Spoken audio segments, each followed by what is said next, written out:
Now, I know my generation, newspapers still exist, but my generation really doesn't read newspapers anymore. And so it's kind of sad that they're really not familiar with the cartoon section anymore. I always loved reading, Garfield or, I don't know, one of the other ones. But there was a cartoonist, there was a columnist named Frank Tiger. I don't know if you've heard of him, but he once said, some people would do anything to be able to do nothing. And we've seen this already, that Proverbs has spoken a great deal about laziness. But another topic that I think is worth highlighting is indecision, being indecisive. It's a very sad reality. I think about how many people have gifts, have time, have energy to do various things, and yet they are held back by indecision. It's not that they don't have choice or choices, they have too many choices. It's not between what's right or wrong, but what's best or better. I know of too many people who they're indecisive. Sometimes even the simplest decisions, like where to eat for lunch, what shampoo to buy, what to wear for the day, or maybe some of the toughest decisions they're going to have to make.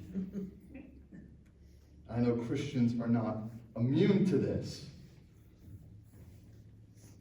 We can be indecisive to such a point where we hear phrases like, let go and let God. And it's a relief. God can make all the decisions for me. I'm just going to go with the flow. And whatever comes my way, that's what was meant to be. And I understand the sentiment. You're putting your complete trust and faith in Him.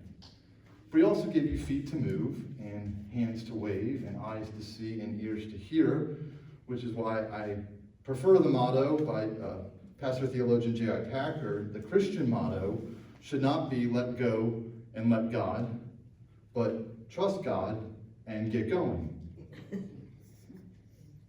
I think it's a sad thing when we see we're no threat to the enemy, but only ourselves. The thought that Satan doesn't have to worry about taking us out of the fight because we've already done so for him. That we discount ourselves. We write ourselves off. And even now, maybe you struggle now, even as you once did, to understand God's will for your life. You're still struggling to understand how He could use you for His kingdom today. You find yourself struggling to step out of your comfort zone and to live your life in complete service of your one true King. Many of you in this room have been Christians for quite some time. And how many of you are still wrestling to answer this question? What have we been doing for 5 years, 10 years, 15, 20, 30 years? We should know the answer by now, right?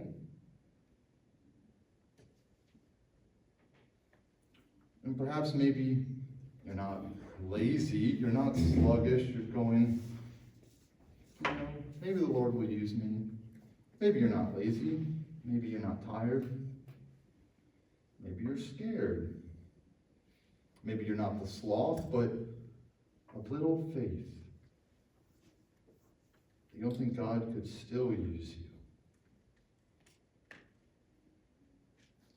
I learned from Proverbs chapter 24, I learned from verses 30 through 34 how easy it truly is to hinder one's calling. That these verses are a poem that mocks man's worst habits of apathy and indecisiveness and sloth. And so I'm wondering, how do we fight this tendency to either do nothing or else do anything but what we need to be doing? That which is good and timely. And I look at these verses 30 through 34, and I see an observation, I see a lesson, and I see a conclusion. I learned in verses 30 through 31 that this father, we've looked at chapters 1 through 9, that we see fatherly wisdom, a teacher to his pupil, about to observe and evaluate things. The father in this instance is telling his son, observe, evaluate, look at the moral condition of the world around you. Do not be oblivious. Look at it. He says, I passed by the field, this is verse 30, of a sluggard, by the vineyard of a man lacking sense. And behold, it was all overgrown with thorns, the ground was covered with nettles, and its stone wall was broken down. This language is so straightforward, it's so blunt. This man's a sluggard. He lacks sense. And you wonder, how do I know this? You don't judge a book by its cover, right? You're walking by this man's house. How dare you make such observations? You don't know him for who he really is. You haven't gotten to know him, talked to him, whatever. He's got a great personality. The father says, oh, I know a lot about this man just by the quality of his vineyard. Look at it, it's overgrown. The ground's covered. It's horrible. It's not taken care of whatsoever. If his life looks anything like his yard, this is a man in shambles. Observe the world around you. Look at it. Imagination and ignorance are very different. We're from Baltimore. I love poetry. Edgar Allan Poe. He might have also been on drugs, but who knows? But he said, those who dream by day, you're a daydreamer, are cognizant of many things that escape those who only dream at night. And yet, actor Will Rogers, he says everybody is ignorant, only on different subjects. And so I want to be clear here that this sluggard is not imaginative. All right? He's not in his house. I don't have time for yard work because I'm toiling away inside. No. He's not even thinking about what he might do with the garden when he finally gets enough rest or he gets out of this chair. He's not even imaginative because that's mental work. That takes creativity. No, he's ignorant of the state of his yard. And the sluggard does so. He's ignorant because it's easy. It is easy to float through life passively, to learn nothing from your surrounding circumstances. And yet the father is telling his son, patiently take in the world around you. Look at it with an eye for wisdom. See the foolishness of others. Don't daydream. Don't sleepwalk. Don't pretend it's not there. That this vineyard was once a good vineyard, protected by a stone wall. I like to think that at one time the owner might have put some money and labor into the property, but he did not forever. And now there's thorns and there's weeds that are choking the vine, no longer able to yield that which it had intended. And now the stone wall that once stood strong finds itself collapsing from neglect. And a man who let such a place go has let himself go as well. I think of too many Christians where they go, well, God will do the weeding. I'm good. God will do the planting. I'm good. God will do the evangelizing. He'll do the sharing. He'll do the loving. He owns everything. He'll take care of the poor. When he might just do that through you. So that's the observation, but there's also a lesson. After teaching his son to be aware of his surroundings, do not be ignorant, do not push them aside, don't pretend like they don't exist. Observe and look at the character of the landowner. To be wise is to be able to interpret the world in search of the moral order that lies hidden from the eyes of the simple. We might ask ourselves, well, why is it neglected? Why has it become overgrown? Why is it covered with nettles? Verse 32, he says, I saw and I considered it. I looked and received instruction. Why did all this happen? A little sleep, a little slumber, a little folding of the hands to rest. The owner isn't just perceived to be a sluggard, it has been proven without a doubt. What was mere suspicion has been confirmed. The landowner loves ease and comfort.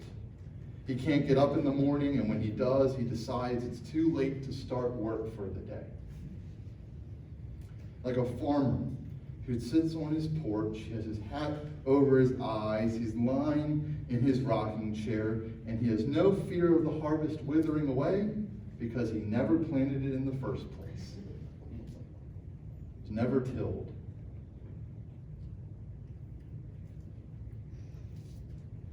And the sleep and the slumber and the folding of the hands is not just physical. It's not just his flesh. His thoughts are wrong. He lacks sense. He lacks judgment. He's not only slow to move, he is slow to think. Maybe he's an optimist.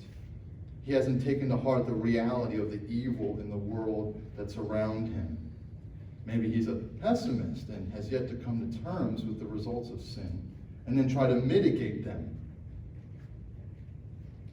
And so he thinks, oh, you know what? I have God's grace. The weeds can grow and grow and grow because I have grace, and the great gardener will chop them all down. Yeah, sure. Or you're the pessimist. I'm not Jesus. I'm not holy. I'm not perfect. I can't do it perfectly, and it'll never ultimately go away forever until I die, so why bother? Why try?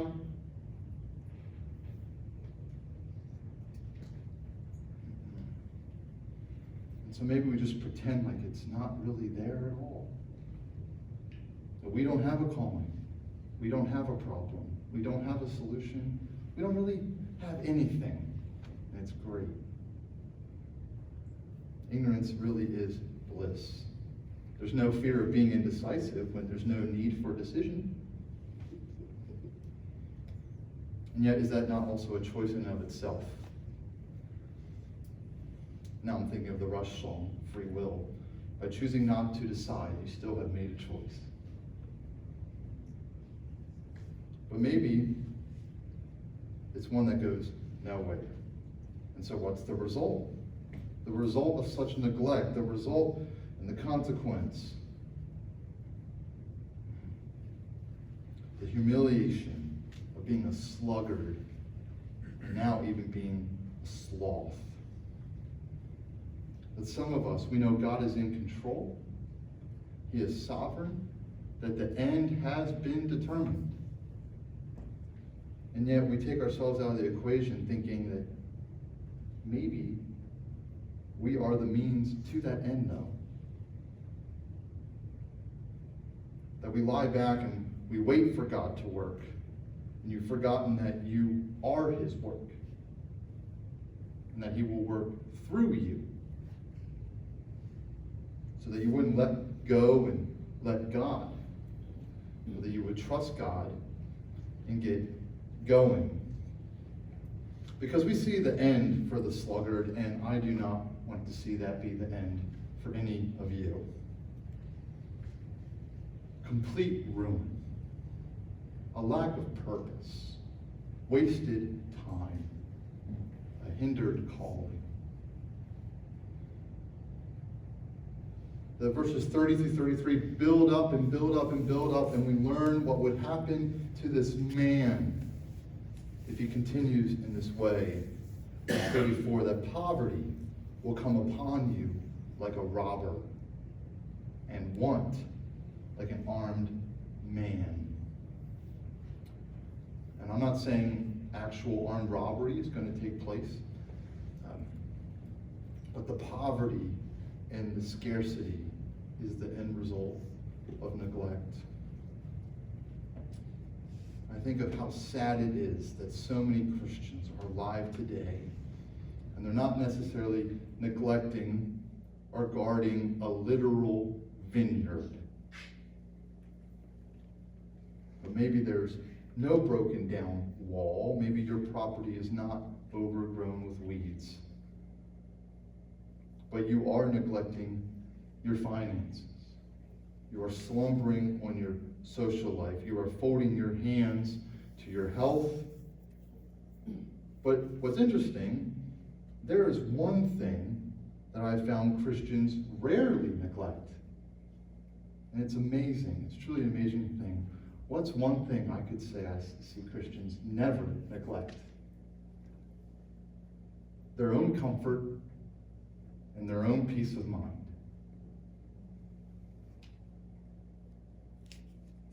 I think of how many of us, knowingly or not,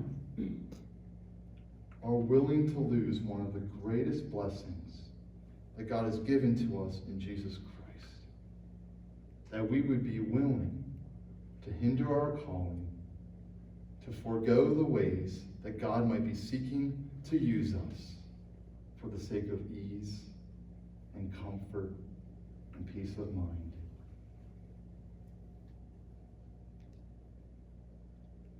That we might not have anything physically stolen, but we are nonetheless suffering a great loss to ourselves and to our souls. Chapter 24 is really a long poem. It outlines a sarcastic example. There's sarcasm in the Bible. Of a sloth, someone who does nothing, or someone that does anything but what must be done. And one of the main applications is that the greatest way you can hinder your calling sometimes is seeking your own comfort, seeking your way, and then even not making a way at all. Hinder your calling by being indecisive. That the indecisive person hovers over their doubts, their fears, their uncertainty, and they're unable to make a decision or act. And I know that this is not what Christ would have for us. I know that this is not what he died for. I know this is why he has given us his Spirit. We have the third member of the Trinity living in us. Ephesians chapter 1, verse 13 and 14 tells us that the Holy Spirit is a deposit to guarantee our inheritance to come. The third member of the Trinity is the down payment for the inheritance that is to come. We have a kingdom that we are to live for that is beyond words. Such a world where a member of the Godhead is just the down payment.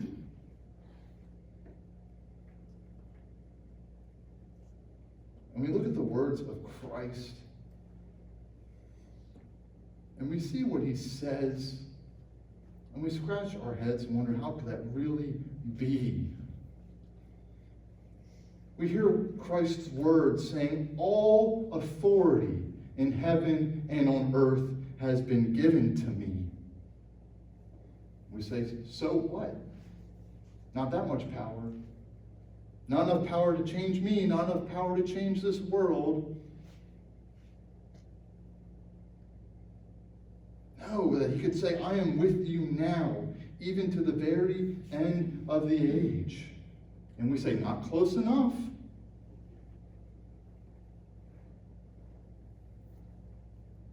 That we have the Spirit living within us. And so why the paralysis?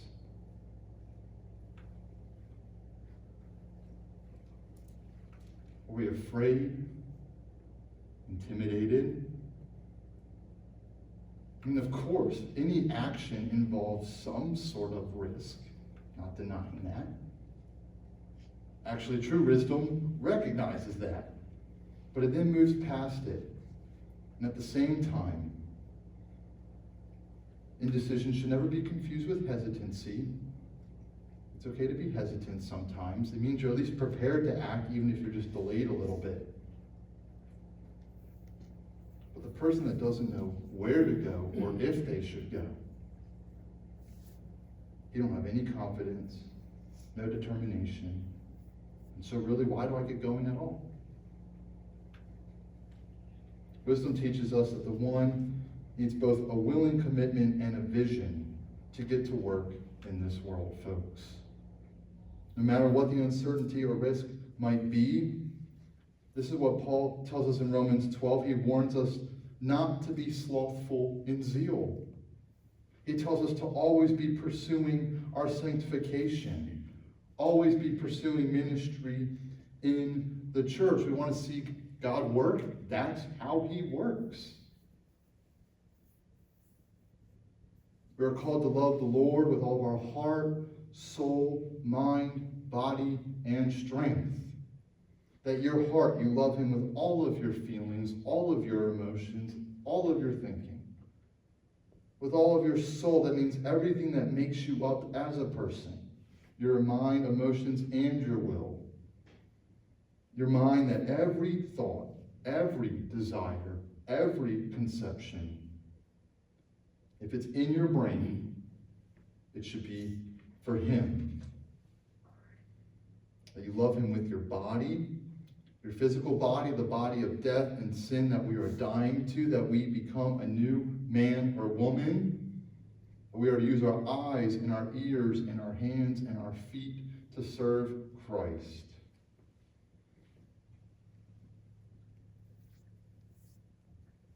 And I'm not saying anyone can do those well, but even if you do those well, I always get hung up on this last one. All of your strength. That seems circumstantial, doesn't it? Strength can come and go. That you love him with everything that you have at the time. Beyond physical power, beyond physical ability. That you have that spiritual fortitude and reliance on him. That it's rooted in the faith and trust that you have in God's power. That you have in his provision. Strength that grants you the power to face challenges with courage, perseverance, resilience. That doesn't sound like me at all.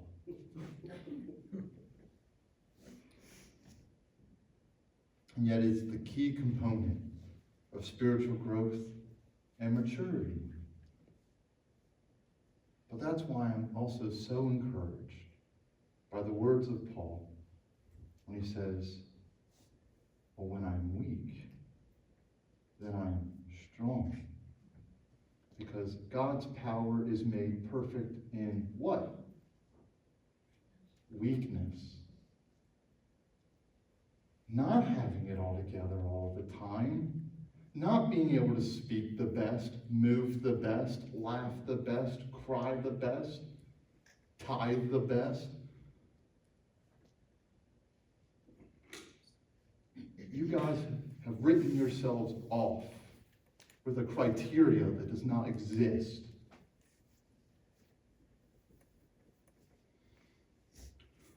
The Lord would tell us not to grow faint, not to grow weary.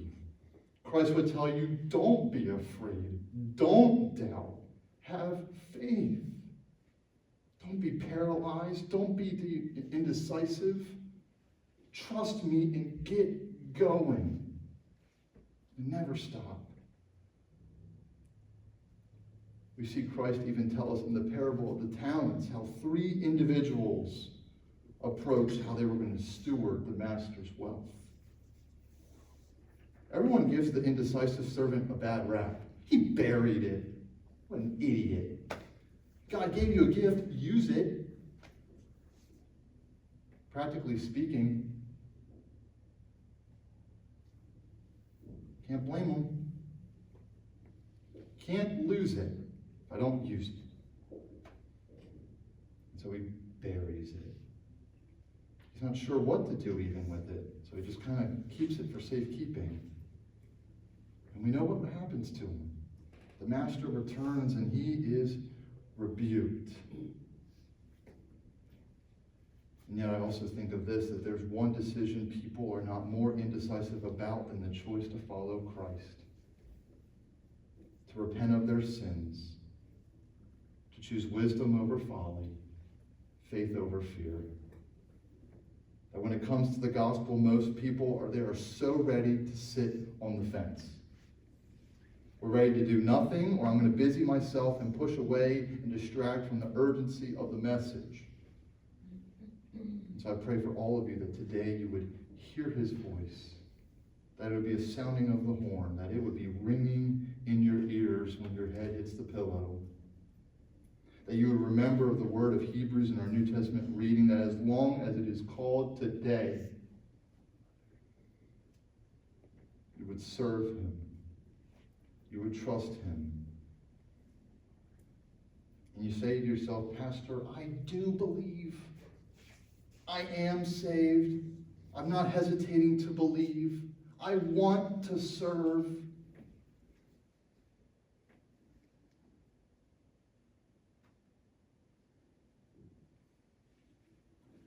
And I also know the rebuke of Revelation to the churches of Sardis and Laodicea. And John tells them to wake up. You might be saved, but are you lukewarm? You're not hot or cold. Pick something. You're lukewarm. Whatever you need to be to get by. No. What a great fear to have buried our talents, to be useless to God and his kingdom. To hear the words, I will spit you from my mouth. And